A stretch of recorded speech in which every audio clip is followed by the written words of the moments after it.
in these times when people's psychological survival are being threatened, how can we deal with that? Yes. This is a very good situation to be in because, well, your identity is being destroyed. And then once you're identified, you're awakened. So things are becoming difficult for your identity, and we are going to make use of it to make you awakened. It's something very good that's happening. It has got to happen. So there's no problem with it. So may it go away. You become free. That's all there is to it.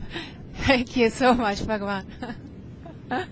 So now we will go into our usual meditation, but then you have to contemplate on my message for the month of February.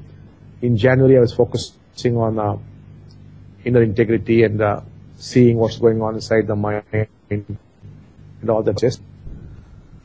That's for January. For February, I've already spoken to Russia this morning.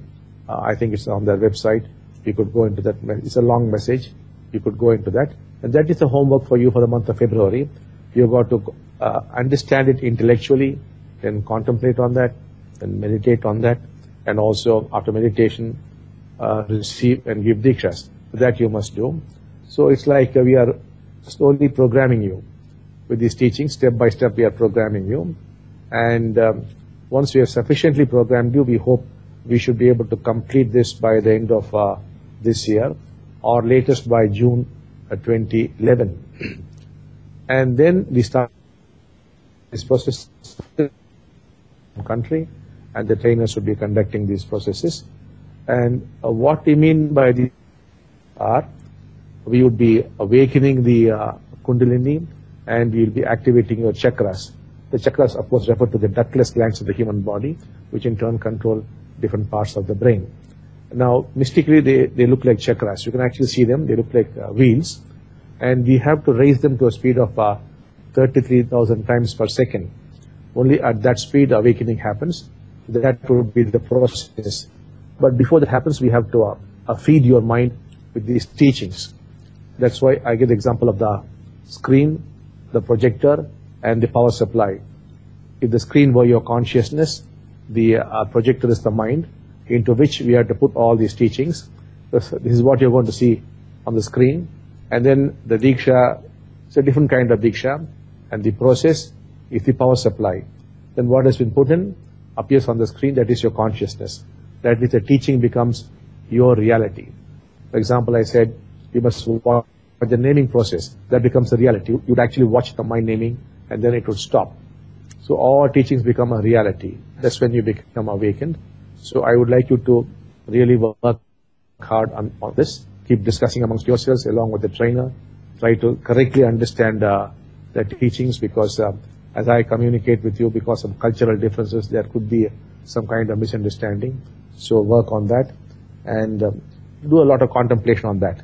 And ultimately you'll come to a point when you see the understanding deepens, but it does not happen. That's when you feel helpless. That is when you are ready. And also meditation.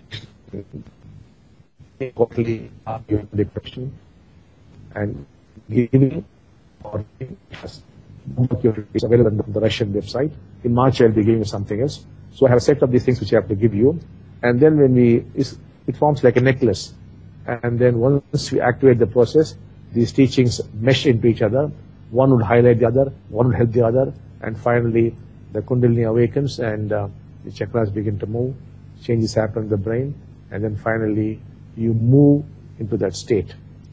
And of course you may move in and you may come out, but we will try to make it permanent. When it's permanent, you will become awakened.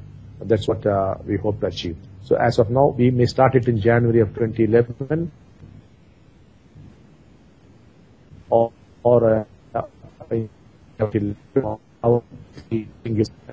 so today we will meditate, and after that I would like you to see the message, and then again meditate. So we will now start. Shall we start, Annette? Yes. Thank you so much, Bhagavan. Thank you so much. We love you so much. Love you so much. Love you all.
Love you all.